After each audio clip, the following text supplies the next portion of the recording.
Бүгін жолық маселесінде өзгөчө маселелерди айтпасак болбойт. Жолық мода эмес. Жолық бир көркөмдүктү же имандуулукту билдирген бир нерсе эмес.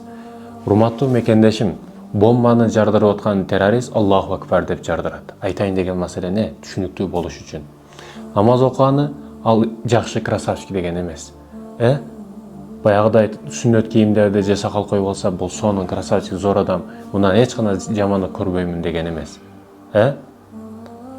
Кийим, форма, сырткы көрүнүштөр булар адамды ыймандуу кылып, ичин таза көрсөтө турган нерселер эмес. Бүгүн сойкулук кылып жүрүп, жолук кийип алгандар өтө көбөйүп атат. Кыздыгын алдыргандан кийин жолук өтсөм, ыймандуу көрүнсөм, турмушка чыгышым көп болот, тез болот деп жолуга кирип алгандар өтө көбөйүп атат. Жолуксуз жүрөт, каалагандай жүрөт, ичип чегип жүрөт, каалагандай жүрөт, анан бир күн келип дароо жолук кийип алат, турмушка чыкканга жакын. Ыймандуу кылып көрүнгүсү келет өзүнү башкаларга, өзгөлөргө. Ошондой экен, сырткы көрүнүшкө алданба. Бул жолук материал, асы алынып калат, чечилип калат, бул полотенцада эле сөз. Ичи жан дүйнөсү кандай?